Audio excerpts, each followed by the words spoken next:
The chair recognizes the honorable member for South Beach.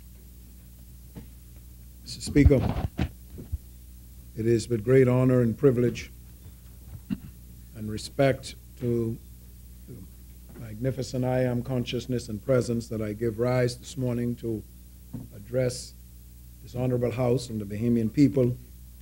As a member of South Beach, in whose confidence and whose generosity that I stand, and I'm privileged to serve in this place. And also a little bit later on, Mr. Speaker, to give an accounting to this House and to the nation of the stewardship of the Ministry of Education. I wish to join our colleagues, Mr. Speaker, and yourself, sir, in extending gracious wishes and highest and best regards to our young students from Eleuthera and Abaco. I have not had the honor of visiting South Eleuthera quite yet, Mr. J. I will get there, but I was in Jamestown on Monday for the graduation of the approximately 70+ students from around the Eleuthera district. Great honor, Mr. Speaker, wonderful opportunity. This year, like last year, this year we have not individual school graduations, we have them by districts. That's a process that we are working through because it is meeting with some consternation and some resistance by some in the communities, which we understand. We hope that, however, they will see the wisdom of our efforts in this respect and make it possible for us to facilitate the best use of our resources so that in a most copious and economical way we would be able to engage this annual rite of passage known as graduation. So congratulations, my dear beloved teachers, facilitators, co-producers of education, and best wishes to you students for this opportunity you have, blessed opportunity you have in your lives. Mr. Speaker, just quickly, I had the honor of visiting with Central Abaco Primary, and one of my Camp Road associates, Ms. Moxing. I was fascinated, Mr. Speaker, that I entered into the preschool classroom where the 3-year-olds were all using tablets. 3-year-olds, all using tablets. This is the genius of Ms. Moxie, and what was fascinating about that, Mr. Speaker, was that they were all able to read through the use of the tablets. 3 years old. We are off to a fantastic start, but we are going to speak a little bit more about that later on in our presentation, Mr. Speaker. So, congratulations and best wishes. This morning, Mr. Speaker, I also rise a little bit with a heavy heart, extending on behalf of the Ministry of Education our condolences to one of our team members, Mr. Errol Williams, who was shot yesterday morning while guarding the A.F. Adley School. According to the reports that I received last night, he was sitting doing his duty and he was, and another security agent, accosted by 2 armed marauders, miscreants, vagabonds, who struck him over the head with the gun, shot him, and then ran on foot. If there's anything more senseless than that, Mr. Speaker, I don't know. Not robbed, just simply a victim of senseless violence. So our community is deeply saddened by this. It has been shaken. Of course, as you know, Mr. Speaker, these young people who serve our community as security agents are at times placed in vulnerable circumstances, which we seek to address, and we will do so very urgently. They are performing, in many instances, tasks which are unenviable, but are required. And as we advance in technology, the need for their exposure we expect will be substantially reduced.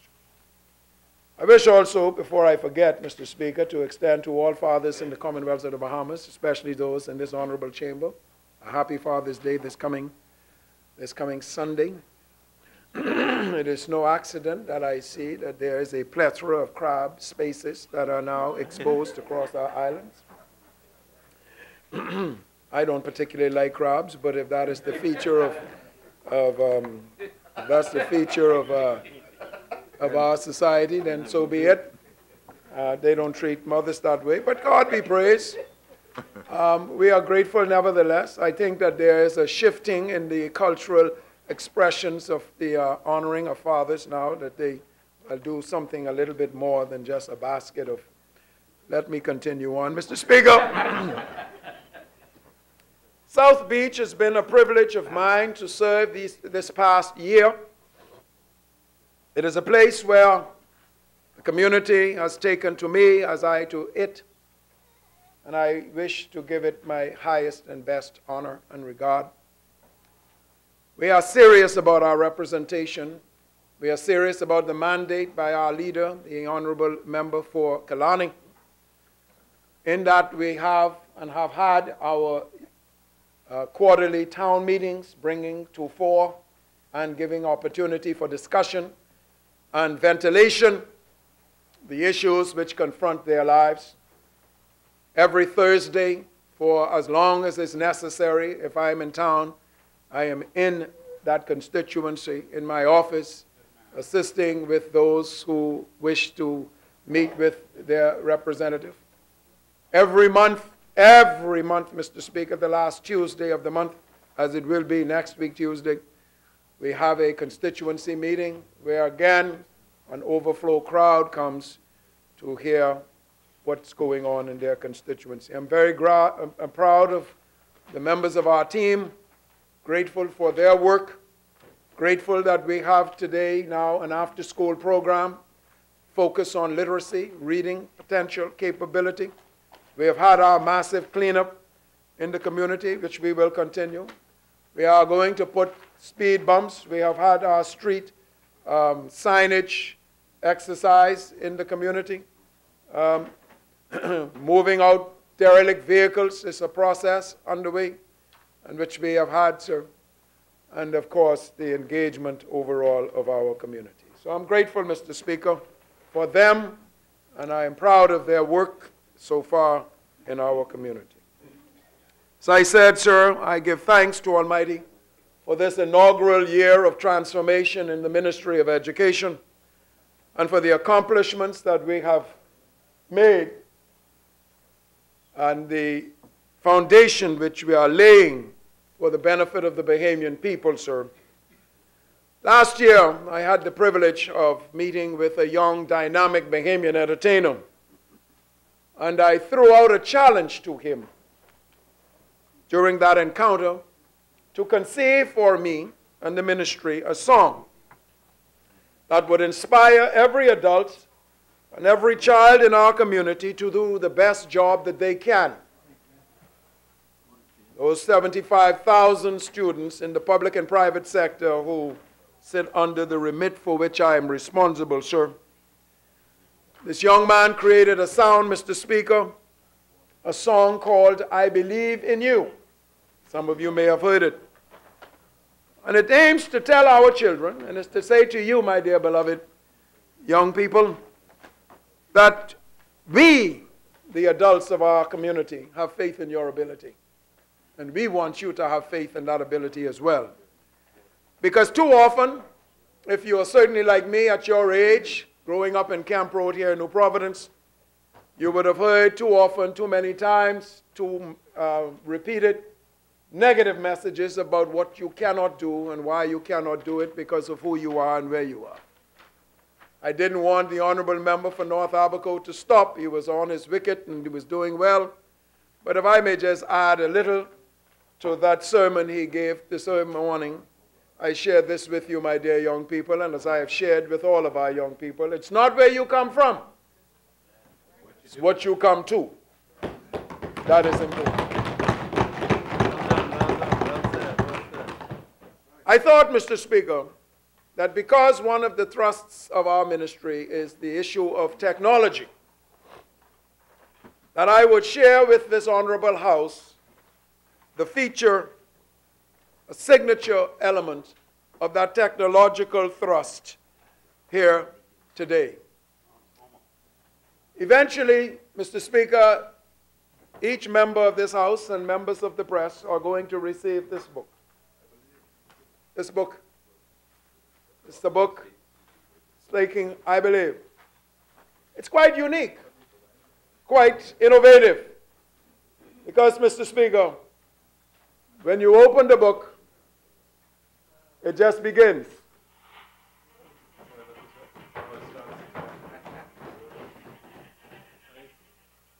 It begins with the agenda of the Ministry of Education for this next year and the year to come. I was tempted to give it earlier, Mr. Speaker, but I know if I did, sir, then they wouldn't pay attention to me. So, not going to do it. You will get it at the lunch break. Mr. Speaker, for many humans, we are like Paul Cello in The Alchemist, looking for treasure everywhere, but actually where it lies, that is, within ourselves.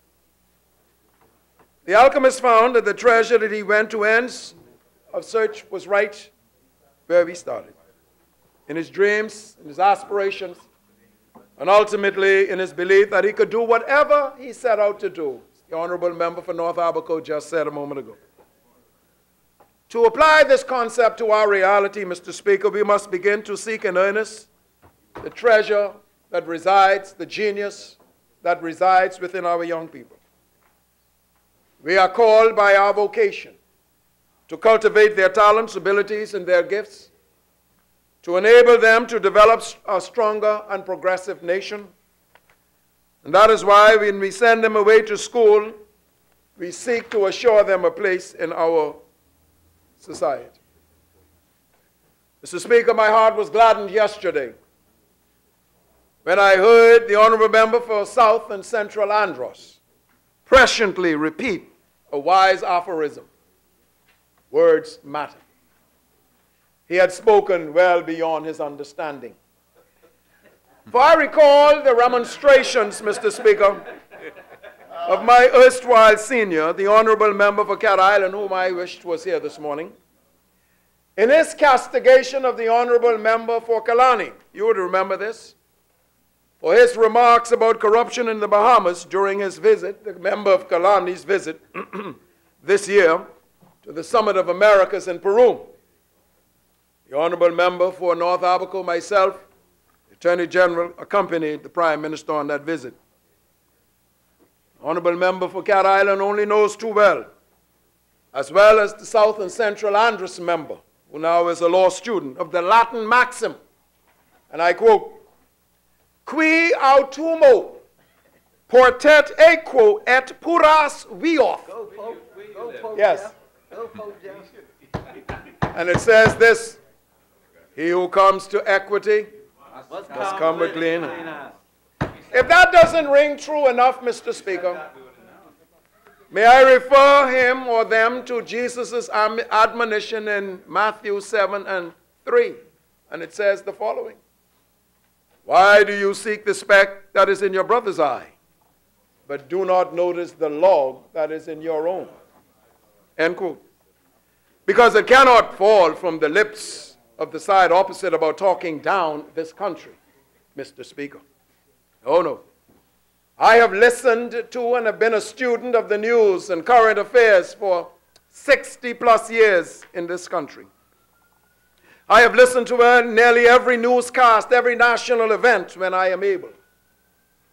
And I can remember in October of 1972, on the floor of the PLP's convention, and the former cabinet minister, the Honorable Loftus Roker, claimed that corruption was rocking the PLP to its very foundation.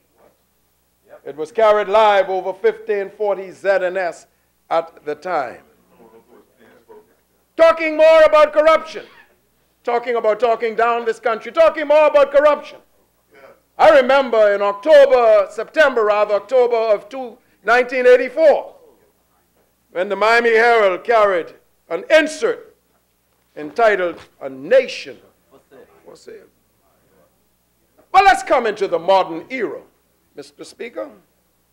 How many of us would not remember in 2012 when signs were plastered across this capital announcing 490 murders, scaring our tourists and some of our residents alike?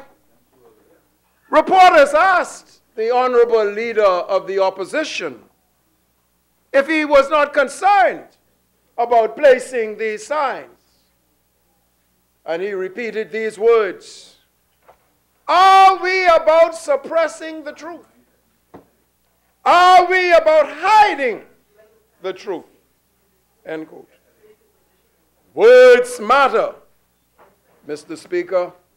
Words matter. You know, Jesus reminded us in Mark 1:15. I quote, "The time has come. The kingdom of God is near." But he gives us a requirement: repent and believe the good news.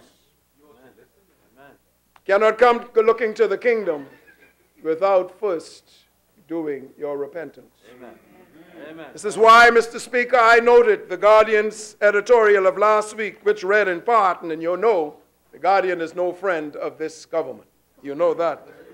However, the Guardians, especially the honorable member for Kalani, but the Guardian wrote an editorial in which it said the following, and I quote, "Politics aside," this is repeating the honorable, and I adopt these, by the way, Mr. Speaker, repeating the honorable member for Exuma, the Honorable Chester Cooper. Here's what the editorial says, quoting him: "Politics aside, a bad idea is a bad idea, and this is a tremendously bad idea," the honorable member said. Quote, "And no amount of spin and talking points and press briefings about who is to blame can mask the lazy, predatory nature of this tax increase, nor make it easy to swallow for the public that will pay for your bad decisions." Continuing the quote, the editorial writes, "The Bahamian people will not easily forget how this administration put their future in jeopardy." Then the editorial continues. "This is the same Chester Cooper who ran in the 2017 general election trying to make Perry Christie prime minister again.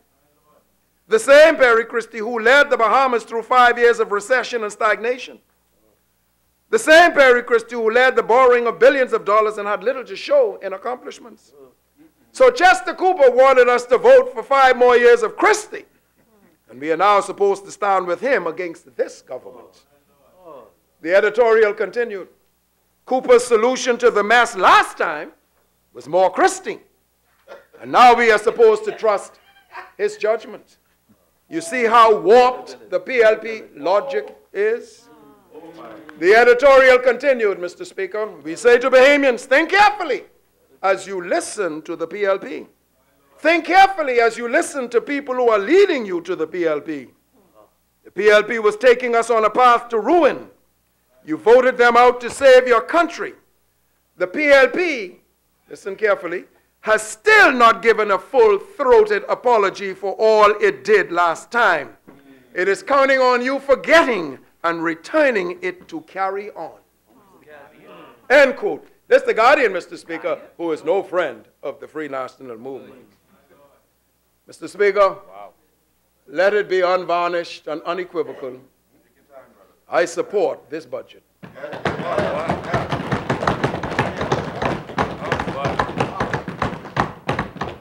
Uncomfortable in some of its times it may appear to be.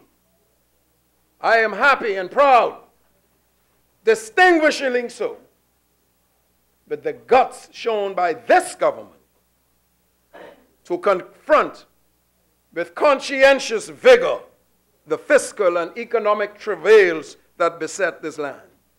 Travails that have been decades in the making. Let me give you an example, Mr. Speaker. I can remember an interview back in 1970-something, 74 or 75.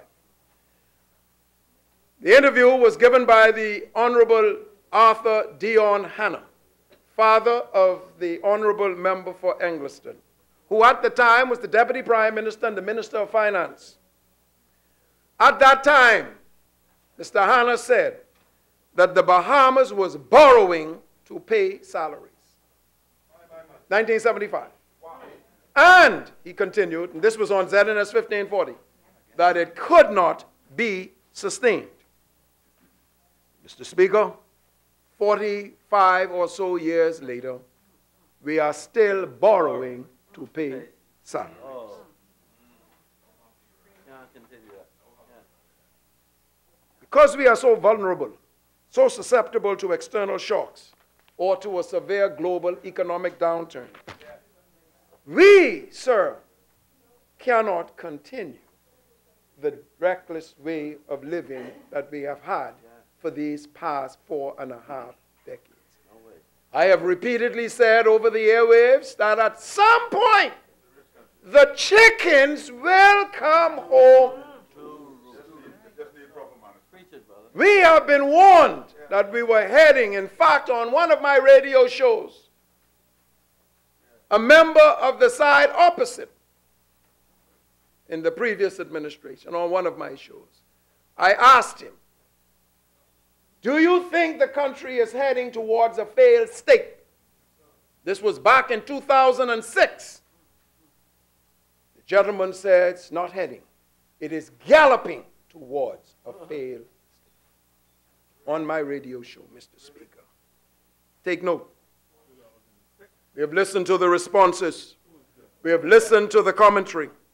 Nowhere have I heard from the side opposite or the armchair pundits elsewhere any credible refutation, any legitimate disproof of the precarious state, financial state that this country is in. Nowhere.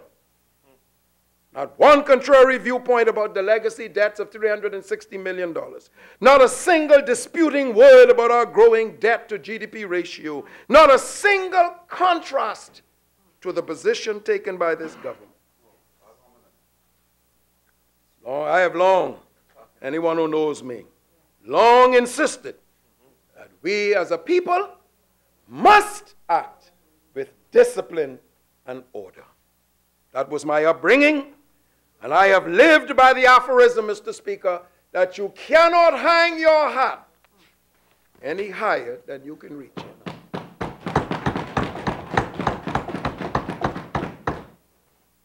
The unpalatable, unpardonable, unvarnished truth is simply this, sir. We have maxed out our credit card. We have not a single cent to spare. And the country is sitting at a precarious state of disaster from which, if not some serious and gutsy decision is not made today, Mr. Speaker, we are over that precipice from which there is no return. And as the DPM said yesterday, or is reported in the Guardian to have said, or the newspaper, we are one disaster away from disaster. I have lunch vendors in this country, Mr. Speaker, lunch vendors who provide lunch for our beautiful young people. Haven't been paid for months. Months. Who are these lunch vendors? They are our grandmothers and godmothers and mothers and aunts. Some of them have been brought near to the point of financial ruin because they have had to go on month after month after month without having been paid. Mr. Speaker, I have for people, contractors from last year, June and July, who worked last year, did school repairs. We managed to pay them in May of this year. There is simply no money in the bank. I say one last word. Let me say one last word. I think it's important for the side opposite to hear this. I say one last word. You cannot threaten me about no next election. Let me just make sure you understand that. Can't threaten me. And I don't think you can threaten this side.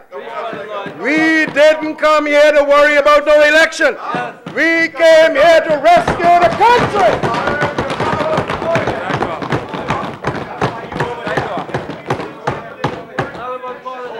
Elections will take care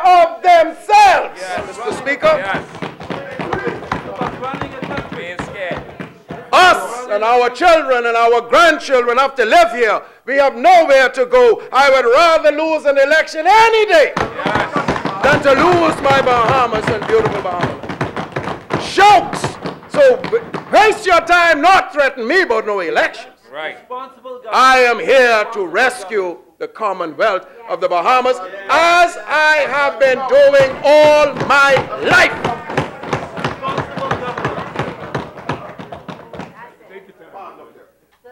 Responsible government.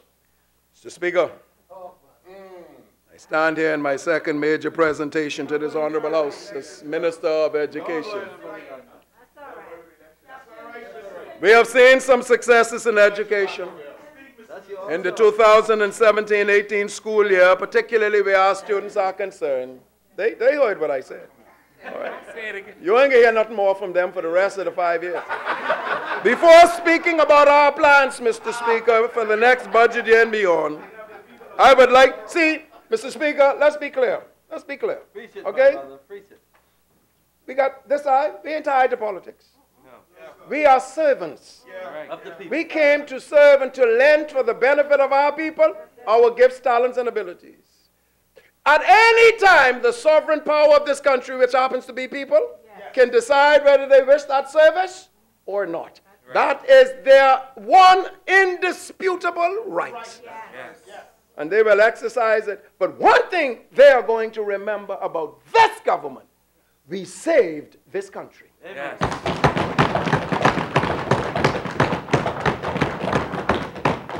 May I respectfully, Mr. Speaker, share some outstanding achievements by our members. Last year I was proud to present to Ms. Paloma Cartwright of NGM the All Bahamas Merit Scholarship. Powerful young lady. I think she had about 10 BGCSEs, all A's and one with a B. Then we have from Central Eleuthera High School, Eleuthera, Jonathan Randall. Jonathan went to the national, I think it's the Scripps National Spelling Bee in Washington, Mr. Speaker. There were 519 contestants. He came number 42. Wow. Number 42.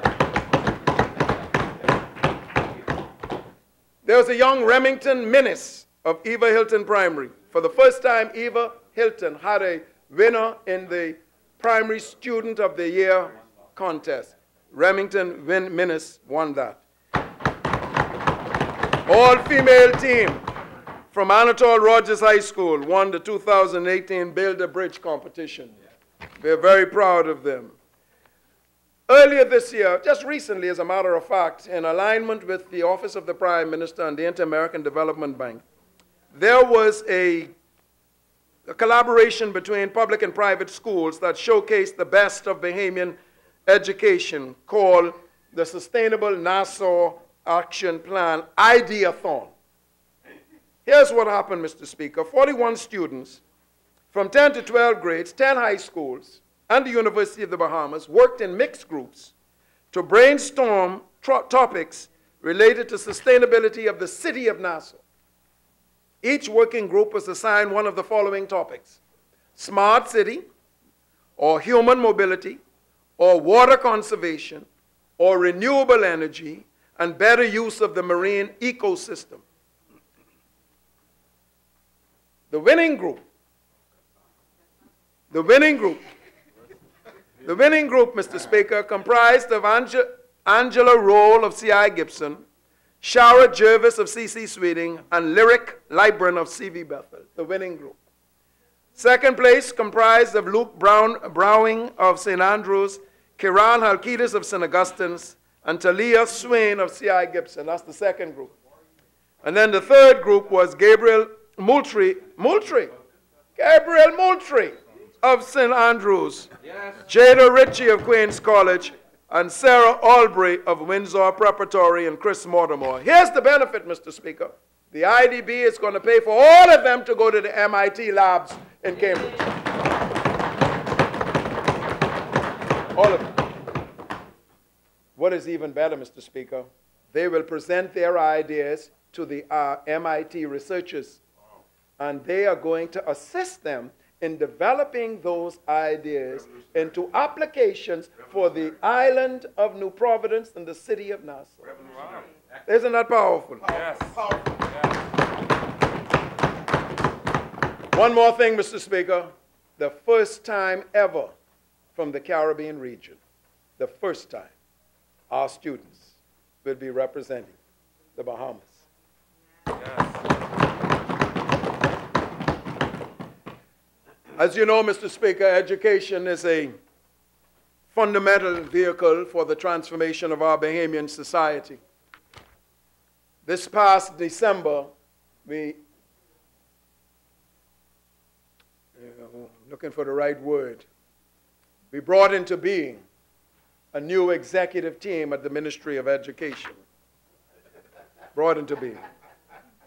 One of the things that we had to tackle immediately, Mr. Speaker, was the state and the status of hundreds and hundreds and hundreds of contract workers. You would have heard me speak about this last year. Their contracts were up in June.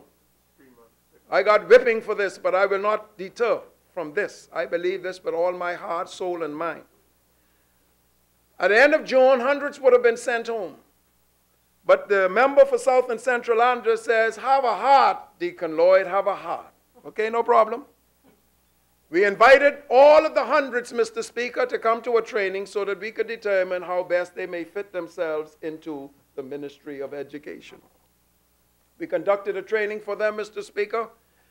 We were very successful in having 403 of them matriculate through that program, 403. Very saddened, Mr. Speaker, that over 200 decided that they didn't need to show up or didn't want to show up. These are contract workers whose contract ended on June of last year. We're giving them a second chance. We went even further, Mr. Speaker.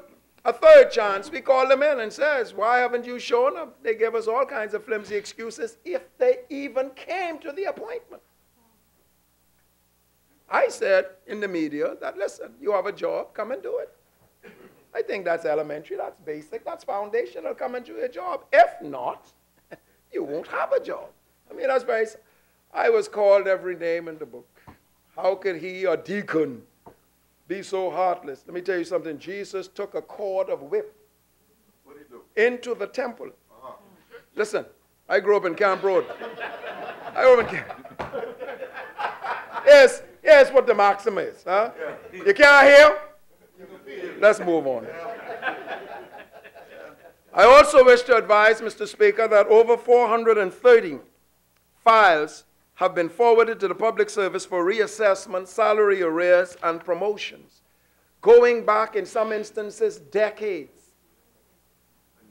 I mean, decades. You have people who have, some instances, retired without having been properly reclassified, creating all kinds of headaches and challenges and problems. I'm also happy to tell you last year we hired over 100 teachers, 108 to be exact. Let me tell you how proud I am, Mr. Speaker, that we put in the hands of preschoolers over 350 tablets this year. 350 tablets in the hands of our preschoolers, and their teachers were properly trained in order to deal with that, with their contents loaded on those tablets. I just spoke about this with Ms. Moxie and how her students at 3 years old, recognizing words and even reading them, the use of tablets, Mr. Speaker. We did that last year. Additionally, sir, BTC donated tablets to the Anatole Rogers School as a part of the digital literacy program. And I'm glad to tell you that we are on our way to a major announcement I will make in just a few moments, so please stand by. In terms of the fiscal plan, Mr. Speaker, there are approximately 15 ongoing projects at this time seeking to refurbish our physical structure. Works at San Salvador Primary, A.F. Adderley Junior High, C.H. Reeves Junior High, Thelma Gibson Preschool, the classroom block. We also have big plans for North Eleuthera. He knows about it, Mr. Speaker. There's works now that are underway at Eva Hilton, Holmes Rock in Grand Bahama, and many others. On July 1st this year, we are going to commence a $7 million school repair program across the Commonwealth of the Bahamas, Mr. Speaker. This past year, we also finished a $4 million upgrade at the Stephen Dillett primary school. And there's no question, so, that there's much work to be done with the infrastructure of our Ministry of Education, partly because over the years they have not been properly maintained, and in part because they are simply old, long past their useful years. Schools like L.W. Young, L.N. Coakley, R.M. Bailey, S.C. McPherson, Government High, Mr. Speaker, all you're doing is holding them up by sticks. They need to be replaced. And that kind of effort and energy we are going to take on with us in just a very short while. I am always happy, Mr. Speaker, to report that the Organization of American States have come to our aid. They have provided us with 40 scholarships for Bahamian students. 40. Wow. They have signed a memorandum of understanding between us and the Bahamas, and so that we would have those students going off to various schools in the United States. Further, Mr. Speaker, we also have... Honorable members. I know we could sing together, Mr. Speaker. Honorable members. No shouting across the floor at this time. I'm also happy to report, Mr. Speaker, that this year, because we are looking to reform the pre-primary curriculum, the OAS has given us a grant of $86,000, which we are very proud of and very happy. They are also facilitating through the Inter-American Teacher Network that we are in, I think it's next week, certainly by July, we are going to be training 40 teachers as a gift from the Organization of American States. I just want to speak briefly about scholarships, Mr. Speaker. The Scholarship and Education Loan Division has been making tremendous strides in increasing opportunities, specifically for public school and Family Island students through the Public Scholars Program and through the efforts visited throughout the Bahamas. In 2017-18, 1,056 scholarships were granted, inclusive of the National Scholarship Program, the National Award and Bursary, and the Public Schools Program. It has been completely revamped, 100% online, fully automated, minimizing human error, and applicants now need no longer to fill out paper applications. Because of our engagement, vigorous and rigorous engagement, Mr. Speaker, we can now boast of relationships with 49 colleges and universities throughout the United States and Canada. What this means is that these universities have entered into a memorandum of understanding, enabling our students to have a 50% rebate on their tuition at these 49 schools. Last year, 118 public scholars benefited. This year, we are looking to close to 150, Honorable Fort Charlotte. We also have opened an in-house resource center so that parents can go with their students to help in the application process. One of the challenging spaces in the Ministry of Education, Mr. Speaker, is the Education Loan Authority. We are trying to revive that loan program. We had hoped that it would be started this year, but that doesn't seem possible. And the reason is simple. Thousands of Bahamians owe approximately $100 million to the authority. Wow. $100 million. 2016, the government gave an incentive that was to run for 12 months. It was designed to address the delinquencies and rewards to those borrowers who were paying or genuinely wanted to honor their obligations. This was a grace period during which no interest would be applied to the loans. During this 12-month period, borrowers who wished to pay off their loans in full would settle their loans by repaying the principal only, and all interest and related charges would be forgiven. To date, 498 over the sum of the some 5,000 have paid off their loans through the incentive program. However, sad to say, Mr. Speaker, the authority has had to initiate action against stubbornly delinquent borrowers who have refused every effort at an amicable solution. As a result, There are hundreds of students that graduate every year, many who do not have the financial means to continue their tertiary educational pursuits, many of whom are turned away because we simply do not have the money in the scholarship, not the loan, scholarship division. We have 5,000 applicants every year, Mr. Speaker, for scholarships, and we only are able to give out 561 scholarships. That means 4,500 students will be turned away. And the qualifying standard for a scholarship is a 3-point average. That is 4,500 of our best and brightest who may miss an opportunity to get some financial assistance. And yet, we have thousands of those who have borrowed money who have refused to pay it back. We are going after them with dispatch and aggression, Mr. Speaker. I am also happy to report to this honorable House today that we have what is called the Future Teachers of the Bahamas program. There are presently 206 cadets in that program. In order to make it attractive, we have to pay them a stipend, Mr. Speaker, and they stay. I'm very glad to tell you, sir, that many do stay and eventually end up coming into the Ministry of Education as teachers. Very proud of that. We want to expand that, to continue to work feverishly, to invite among the best and the brightest. But you know what are some of the impediments, especially young men who might desire to be a teacher. They look at the salary scales, sir, and suggest that they could do better elsewhere. That, sir, must be corrected. There is a feature in our Ministry of Education called NACOB, the National Accreditation and Equivalency Council. This is one that has also received some pushback from the institutions in our country. Let me just say this, Mr. Speaker, and I wish to make a special mention of those institutions that may be causing some challenge with regard to this.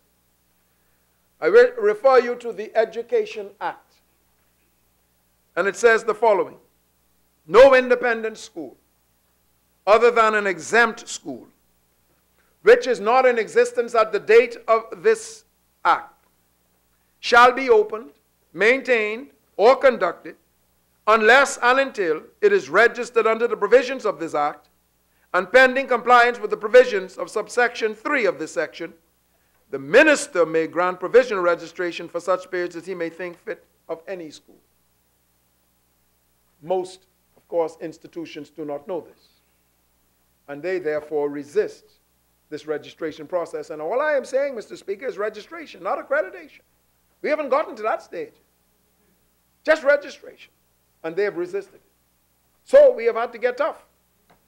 Honorable Member for East Grand Bahama, Minister of Finance, we have got to get tough. You don't register, you get nothing from the government. They came running, asking for all kinds of grace periods. And we said no. And we insisted upon it. And it is going to become even more dastardly, Mr. Speaker, and here's why. Because we have across this country, and you'll hear more about it later on in this speech, we have across this country people who open schools, and I hope that parents pay attention to this, people who open schools, especially for the youngest of our children, and they are woefully unqualified. They do not know what they are doing. In fact, they are a danger to society. It's that.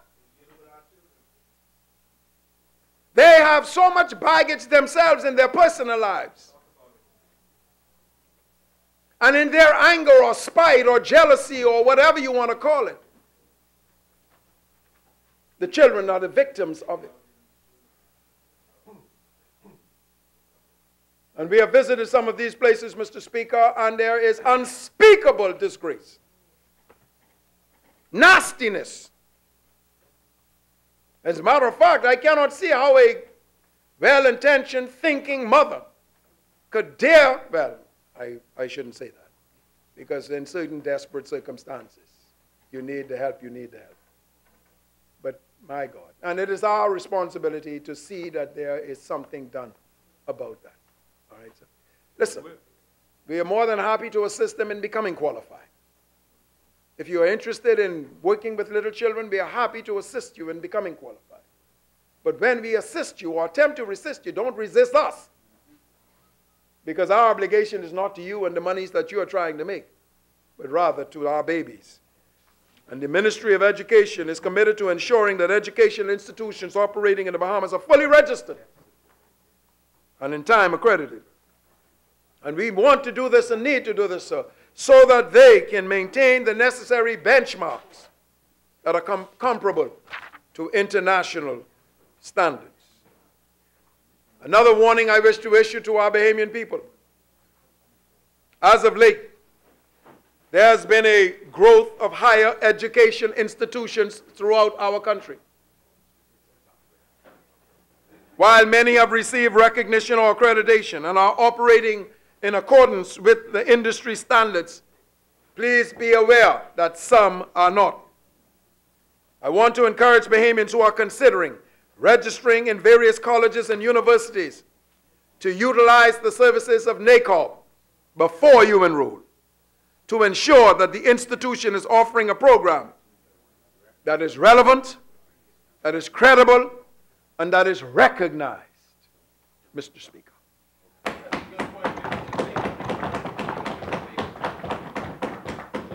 We have found institutions who are offering, within a very short space of time, bachelor, master, and PhD degrees. A process that would ordinarily take over 10 years. They are able to get it within 2.5 to 3 years.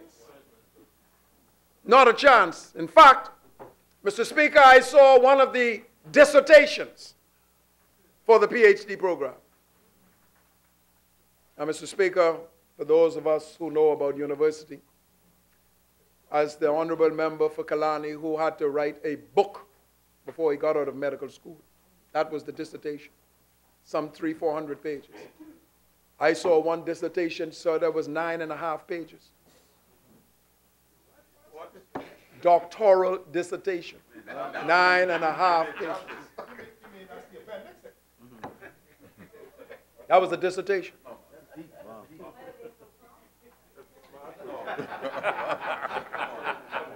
Might have been profound.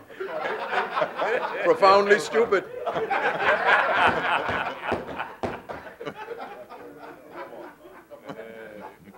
At the doctoral level, sir, you are providing new knowledge.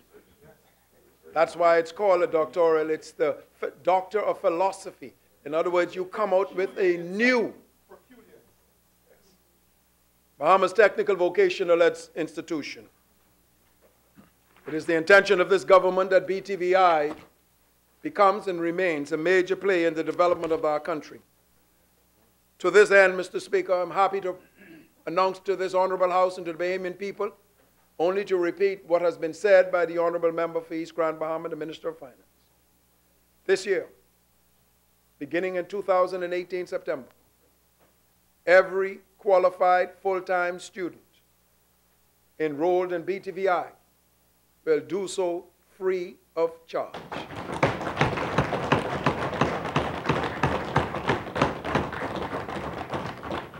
We naturally expect, therefore, a spike in enrollment. As such, the campuses in Grand Bahama and New Providence will be upgraded and outfitted to train thousands of students who will take advantage of this opportunity to acquire new skills to upgrade themselves. Mr. Speaker, this is what we call the people's time. This is what we call dealing in Bahamian. This is how we empower our people through giving them an education that will last long after the handout is gone. I also want to report, sir, that we are seeking and hopefully will receive approval for a facility through the Caribbean Development Bank to enable BTVI to resume construction and completion of the smart classrooms and the upgrades I just mentioned. And I'm very proud of the board there led by Mr. Kevin Baston and the president, Dr. Robertson, for their leadership and passion in leading this institution. And I'm confident they're going to raise the status of that school. But we have a number of problems, Mr. Speaker, with technical vocational education in the Commonwealth of the Bahamas. And it's a cultural thing, I don't know, but be that as it may, fine. We have taught our children that if you're not academic, then go do something with your hands. That is very bad. Please stop that. Stop it. All schooling is academic. Because you must know how to read, write, understand, analyze. That's academic. It's basic, it's foundational, Mr. Speaker. And we must recognize and respect the fact that there's genius in every vocation, irrespective of what it is. So this poor image that technical vocational education has gotten is a perennial problem. And it distracts and disabuses our otherwise interested young people from pursuing opportunities there. You have also a problem with competency and based on qualifications that we are going to correct, sir. We are seeking public-private partnerships enable for us to advance education, particularly in this field. And we are obviously open. Some of our potential sits in the gallery to my right, Mr. Speaker. I am also not happy to report to you this afternoon, Mr. Speaker, though I am indeed grateful, that today in the Commonwealth of the Bahamas we have some 116 technical education teachers. 116. Only 41 are Bahamians of the 116. Only 41 are Bahamians. Of that 41, almost 25 in fact are about to retire. So here's the challenge. We're going to go ahead with the upgrades at BTVI and go ahead with expanding the opportunities for education there with free tuition and so on and so forth. But we need the teachers, Mr. Speaker. And so we're going to go after this with abandon to seek out and to enable us to get our circumstance in order. Hopefully the IDB is going to assist us as well as the CDB in this regard. University of the Bahamas. Mr. Speaker, in the fall of 2017, there were just short of 5,000 students, 4,923 to be exact. At the start of 2018, there was a drop in the enrollment. It's now 4,465. Something that I noted this year, I was not at the graduation, but I got the report from my colleague, ministerial colleague, the member for, what's Camp Road name? Freetown. Pardon me. There were approximately 900 graduates of the University of Bahamas. 900. 650 were females. 250 males. Somebody made note of this morning about the disproportion. What happens when after primary school there seems to be a fall-off.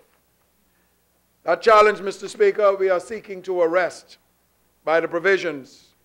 And I have heard the Honourable Member for Kalani opine that maybe we must as a nation consider some kind of affirmative action for males when it comes to education, because we are losing them after the grade 7, right after grade 7. We are losing them. They feel that making money is a much more attractive, and there's another reason for that, Fort Charlotte. There's another reason, Mr. Speaker. It's another reason. It's the way they are taught. Boys learn differently from girls. Not better. Girls don't learn any better than boys. Boys don't learn any better than girls. They learn differently. And what countries have found is boys need more frequent breaks so they can go out and play. Now, when I was growing up, play was considered foolish work.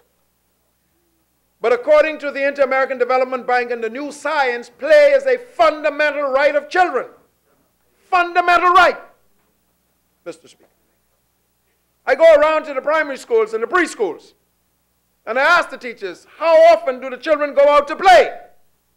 Once a day, Mr. Minister. I says, no, sir. At least twice a day they must be out to play. One time structured, one time free. That's how they learn. In fact, every activity should be couched in play. You can teach foreign language, you can teach art, you can teach language, you can teach music, you can teach literacy through play. They think it's play, but they're learning. Listen, this is how I learned the Bible, Mr. Speaker. Genesis, Exodus, Leviticus, Numbers, Deuteronomy, Joshua, Judges, 1st and 2nd Samuel, 1st and 2nd, 1st and 2nd, Corona.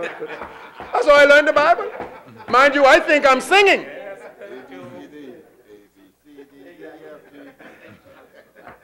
There it is. And you never forget it. And so, this challenge, Mr. Speaker. Now, Mr. Speaker, almost a year ago, I stood in this honorable house making a major presentation to the Bahamian people for the very first time. It was a carefully considered moment, sir, because it provided me the privilege to share a vision for an area of human and Bahamian life that is key to our survival and altruistic beliefs and benefits. It's called education. Nothing is more critical, vital to the successful negotiations of life. At the time I said these words, and I quote, "It is no secret that the established education system in the Bahamas is unable to meet the needs of a 21st century society, one that is in a constant state of flux and evolution. And it is clear that we still battle against outdated and outmoded educational methods. We say that one size does not fit all, but we often teach that way. We value knowledge more than we value skill and creativity. We are too focused on our so-called D-average without an understanding of what D-average indicates, and generally as a people, we are not involved enough in the process of education in the lives of our children and the student population." At the time I also said, Mr. Speaker, it is the goal of this government to transform our country into a knowledge-based society. By that, as defined by the Organization of American States, we mean to treat knowledge as a commodity that can be traded for our country's economic prosperity. Knowledge-based societies rely on the knowledge of their citizens to drive the innovation and entrepreneurship and dynamism of that society's economy. This is the focus of this government as we seek to revamp the Bahamian education system in the next 5 years and in perpetuity. Like the old adage says, the first step in solving a problem is admitting that you have one, Mr. Speaker. When it comes to education, we have a problem. The deficiencies of our education system in failing to effectively equip our young people to meet the needs of a 21st century economy are well documented. National examinations, specifically the GLAT, BJC, and BGCSE examinations, coupled with graduation rates from the past few years, reveal that at every assessment level and at the point of exiting school, too many of our students are failing to meet basic requirements of knowledge and skill, end quote. I stated that last year. Today, Mr. Speaker, we still face a stark reality that our results of our national examinations are not what they ought to be. With 37% of our third graders and 40% of our sixth graders failing the GLAT exam, failing. A mere 20% of our ninth graders achieving relative success at the BJC level with 5 or more subjects with a D pass and above. And only 23%, 1 out of every 4 of the BGCSE candidates achieving a D grade and above in 5 or more subjects. We must do better, and we will, Mr. Speaker. It should be noted, sir, that prior to 2017, the criteria for graduation was a non-standardized practice across the country, where each institution, public or private, determined the criteria for graduation. A diploma from one institution meant one thing, and a diploma from another institution meant another. By 2030, Ministry hopes to achieve its wildly important goal, which is to increase the graduation rate from 50% where it is today, Mr. Speaker, to 85%. And I dare say, so we can achieve this goal before then. In fact, we must. No country can be satisfied that half of its graduating or exiting students, half do not meet the minimum standards for graduation. Half. In 2017, Mr. Speaker, this country gave this government a mandate that I interpreted as no longer business as usual. And that meant education. The one entity that each year snares the lion's share of the country's budget. To that end, we in the Ministry of Education went to work to lay out an ambitious agenda for education to the Bahamian people, outlined in our manifesto of 2017. Our words were not pie in the sky or empty promises, but rather realistic, achievable, meaningful goals that takes into consideration the needs of our nation and the desire to empower our citizens, particularly our young people, for living and working in a 21st century global society. Mr. Speaker, there is an inescapable and at times unpalatable reality that confronts us each day, and that is this. The world is changing at sometimes warped speeds. It is therefore the obligation of every state to prepare its citizens and residents for the requirements, the demands, and opportunities that such a world presents. The Organization of American States have stated that today, 65% of the children in the first grade must be educated for job opportunities that do not yet exist, and for which in many respects we do not even have a paradigmatic blueprint for knowing what they may be. What we do know, Mr. Speaker, as far as we can tell now, is that there are certain critical, life-enhancing, and nation-producing skills that would be necessary in whatever fields may emerge. They are foundational skills in literacy, numeracy, science, ICT, financial literacy, cultural and civic literacy. Foundational, Mr. Speaker. There must be competencies in critical thinking, creativity, communication, and collaboration. And there must be character qualities such as curiosity, initiative, grit, adaptability, leadership, and social and cultural awareness. This year, Mr. Speaker, the ministry's budget is just shy of $299 million, a capital budget of $333 million. We hope to make in the ministry $750,000, $752,000. So we make money in the ministry, by the way. Although UNESCO and other like agencies recommend that our country's budget for education should be about 20% of the gross domestic product, or of our national budget rather, we are not there yet, Mr. Speaker. Ours is around 12%, but we are going to get there pretty close.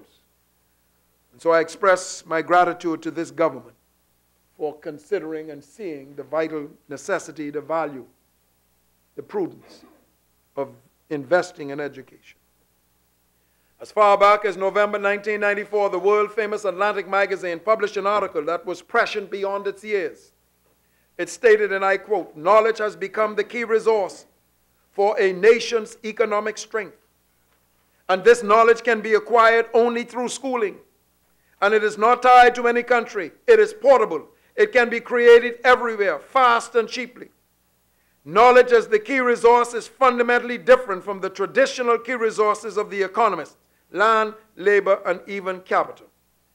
That knowledge has now become a key resource means that there is a world economy, and that the world economy, rather than the national economy, is in control." End quote. Mr. Speaker, the social reconstruction of the Bahamian society is the most demanding imperative of this or any government in this new era of transparency, knowledge, and accountability. It was only yesterday, in relative terms, Mr. Speaker, that this nation observed of itself as a slacked, corrupt, and dishonest society in the 1990 Commission on Crime report. It is therefore an exigent demand that this country get on with the business of transforming itself into a productive, competitive, and prosperous society. We only can do it through discipline and order and hard work. To this end, Mr. Speaker, the Ministry of Education has identified 4 critical goals that have been shared with the Prime Minister's delivery unit to ensure the transformation through education of our Bahamian society. Number 1, at the heart of the success of an education system is the quality of its teachers and teaching. There are 3,900 educational professionals in the public sector, dedicated, committed, many going far beyond the call of duty. The quality of an education system, sir, cannot exceed the quality of its teachers. Studies across the globe establish that the one single defining factor in the success of students is the quality of teachers and teaching.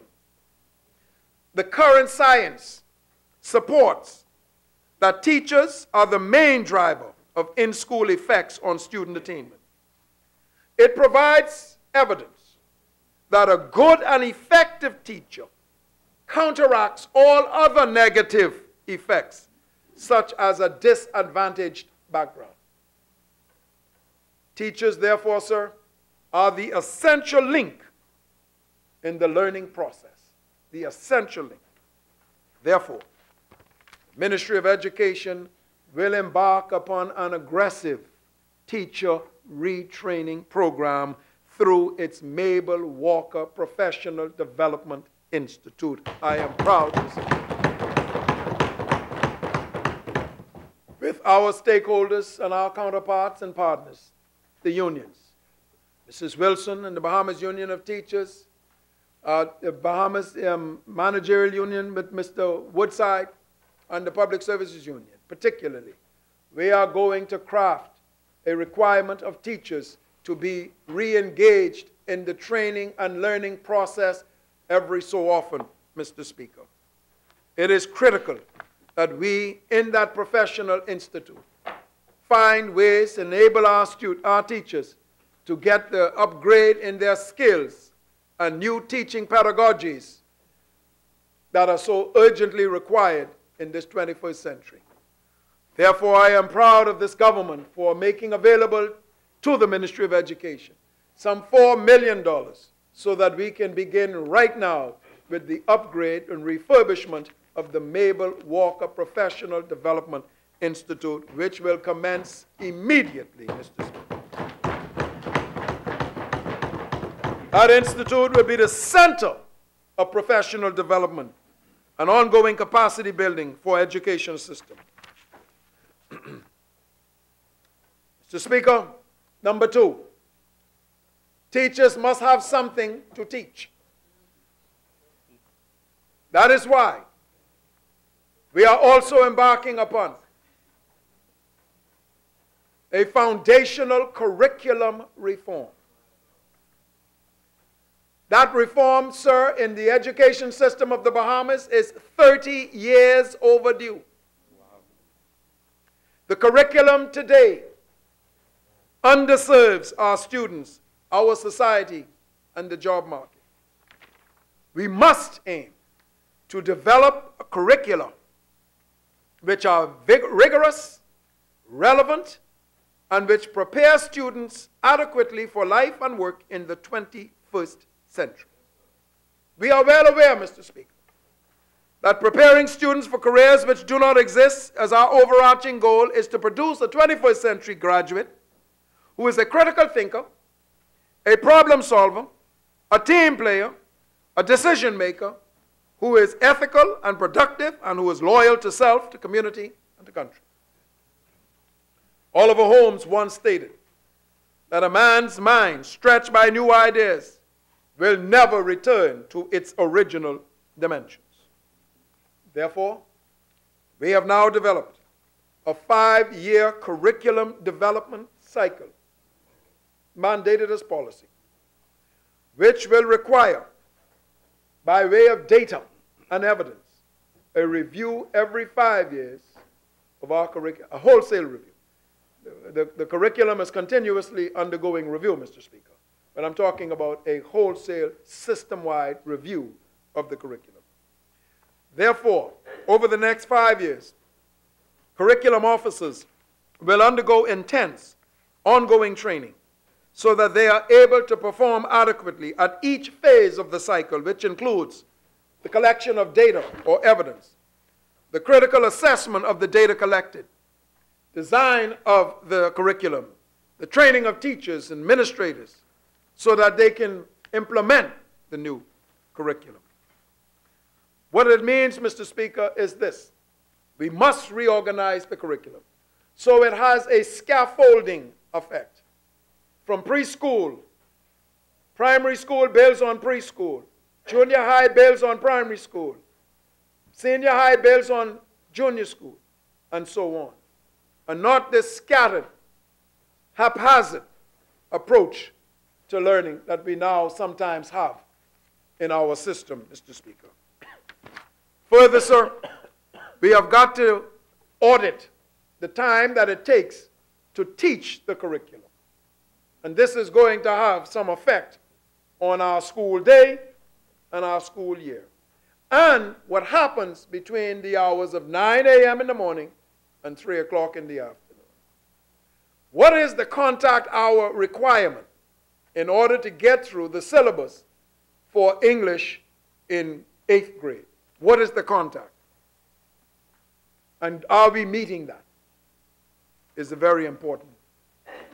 So the curriculum in our system is undergoing significant and comprehensive change, Mr. Speaker. Mr. Speaker, in the interest of time, let me move quickly. Teachers must have something to teach, and they must have the tools to teach with. I want to spend a moment on this, Mr. Speaker, because this is very important. I'm going to take a drink. Technology is going to be the driver of transformation in education. Everything we do will be underpinned with innovation and efficiency of technology.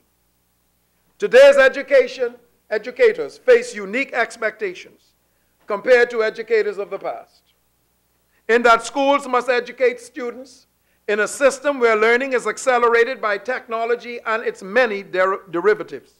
The internet, social media, YouTube, WhatsApp, Facebook, FaceTime, Instagram, and so on. Today's teacher must foster academic excellence and equip students with multiple literacy that will enable them to make meaningful contributions as nation builders who are globally competitive in a digital society. We have, Mr. Speaker, 172 schools across this archipelago.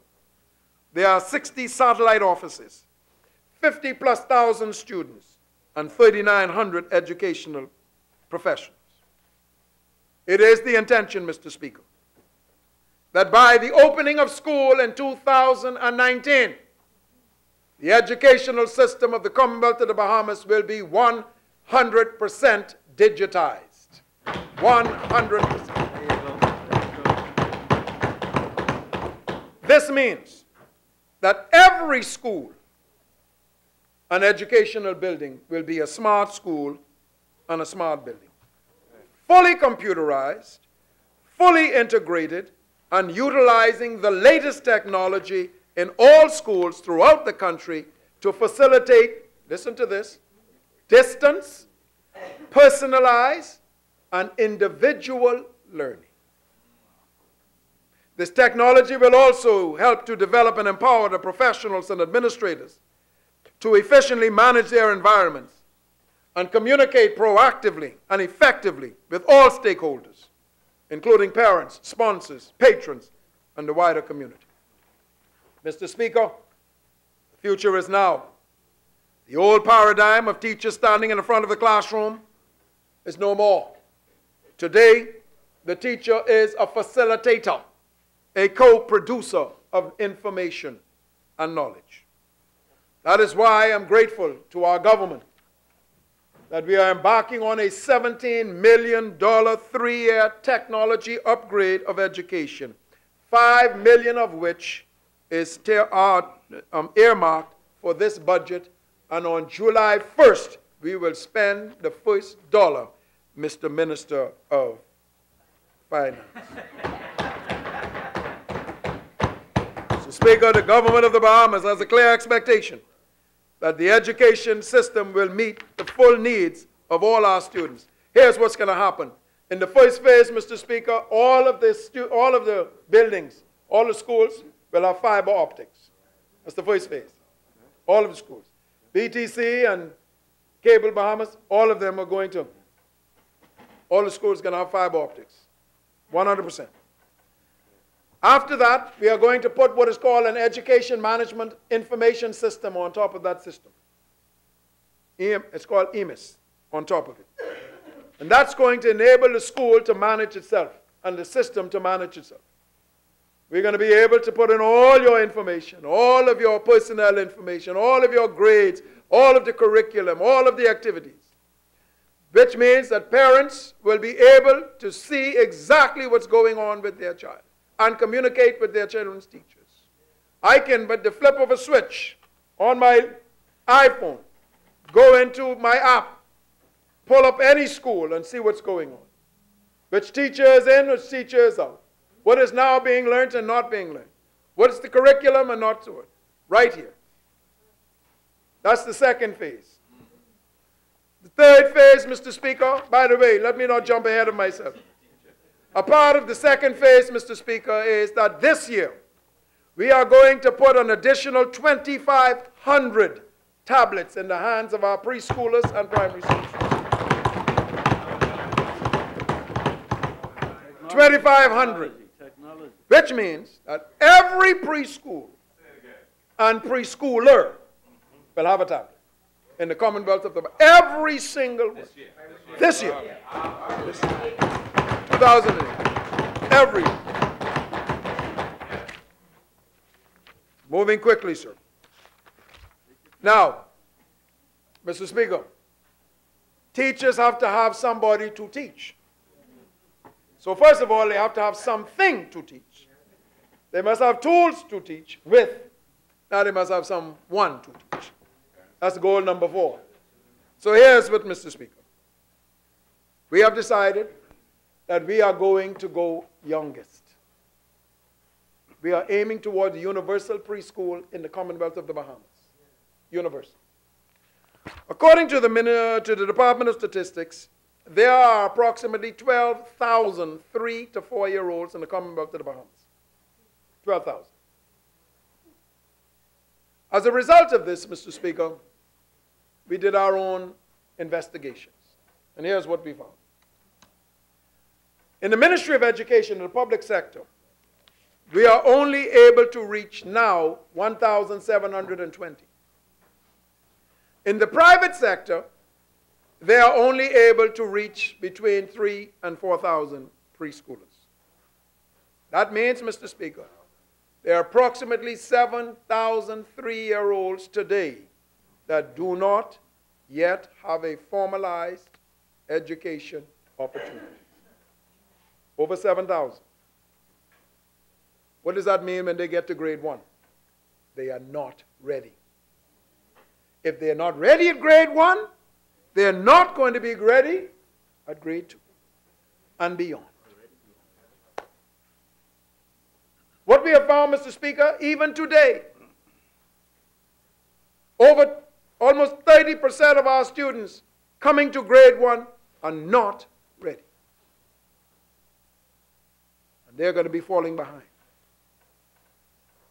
Now, we are trying to do something with remediation programs. But you know, let's not wait until the toothpaste is out of the tube. Let's jump on it now. And that's what we are doing, sir. So here's what's happening. I have ordered that all across this country, wherever we can find preschool classrooms within the public sector, let's convert them right now. Because a preschool classroom, Mr. Speaker, is different than a regular classroom. See, they're little children. So the toilet has to be so low. And then the wash and so on and so forth. You have to have wash area. You have to have storage area. You have to have a lot of playthings. The room has to be designed in a certain way. It has to be green. It has to be airy, so on and so forth. All right? That's number one. Number two, there are now private institutions that are also in the preschool business. And we are speaking with them now to see if they have any more capacity or if they can capacitate themselves further to enable us. And here's what we are finding, Mr. Speaker. We will be able, Mr. Speaker, that by September of this year, to add another 1,000 preschoolers to our enrollment in the public system. 1,000. And our intention is, sir, that every year, a minimum of 1,000 students, additional students, would be added to our system, such that within 5 years, we hope to have universal preschool education in the Commonwealth of the Bahamas. Now, notice what that means. We have a 100% digitized system, and we have 100% universal preschool in the Commonwealth of the Bahamas. Praise the living name of God, Father God. Now, we're not going to do this alone, Mr. Speaker. That is why in February of this year, we had a conclave, followed by a conclave in April. The February conclave was just with the ministry officials and their executive team. The April conclave, we brought in over 200 of our stakeholders, including the unions, the parents, and civil society. And we said, listen, here is our plan. This is where we think we need to go in education according to our manifesto. What do you think? Here's what they told us, Mr. Speaker. 85% of the 200, 85% gave us a positive response to those plans, particularly in the area of upgrading our professionals, education professionals, the implementation of technology, upgrading our curriculum, Mr. Speaker, and the issue with pre-primary education received almost unanimous approval, 97%. When we asked our attendees what were their constraints or what they believe would be the constraints in achieving these goals, I think you know the answer, Mr. Speaker. A lack of money and human resources. And they are right. Obviously, we are going to need more money, but we will work with what we have, and we are grateful for it. And yes, we need more human beings with the specialized skills, especially at the pre-primary level. Especially, Mr. Speaker, because if you miss that foundation, it's going to be problematic all the way through. That's why we are insisting that our best teachers are at the pre-primary. We call it pre-primary. Most people know it as preschool. That's okay. It's the pre-primary level, okay, because they are in school. So we are on that very important part. And finally, Mr. Speaker,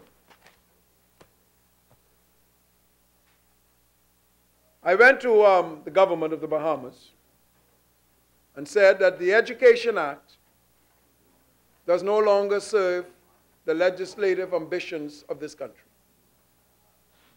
It is simply not responsive. We need a new act. UNESCO had offered us assistance in upgrading and updating our act, and we engaged them to do so. They came by in March of this year, Mr. Speaker, and at a cost of $125,000, they brought a mission from Paris and elsewhere to do a complete review of our education system. They have issued their first report, which we are studying at this time. They are coming back in September of this year, Mr. Speaker, to do their final mission and produce their final report as to where they are going, what they recommend, suggest in respect of this Education Act, which must include 4 very important things. And those are included in my presentation this morning. But let me give a variation to one of them, Mr. Speaker, most particularly. there's a growing circumstance in our country called homeschooling, which has now come to a place to almost become an industry. Countries around the world have been grappling with this issue as to how to regulate the homeschooling system, and have come to this conclusion: it is probably here to stay. It has been decades in the making. Therefore, Mr. Speaker, an Education Act, in addition to what we spoke of, in terms of requiring professional development, in terms of recognizing the earliest years of life, in terms of understanding technology and technology use and use policy and so on and so forth, must also grapple with the issue of regulation for those institutions and instances which do not now conform to the norms that we know. More and more communities and individuals are choosing the rate and pace at which they do their education. Some are not deciding that they need to wait 12 years to complete high school. Some are determining that they can do it sooner and faster, and want to be engaged in a multifarious circumstance of their education, appropriating unto themselves the benefit of educational instructions from around the world, whether that teaches in Pakistan or in Israel or in Korea. These are the things which we are now grappling with in this new educational paradigm. And as a consequence, Mr. Speaker, when I come here again to give my report in December or January of next year, December this year, January of next year, I may be able to lay on this the table of this House of Assembly the report and begin at least to circulate amongst the Bahamian people for their responses a draft education bill 2019 or whenever it will come into being. Mr. Speaker, education is on the move. We are transforming education and, by extent, transforming the Bahamian society. I've said it again and repeatedly so. Education is everyone's business, and everyone to get involved. God bless you, and God bless the Commonwealth of the Bahamas.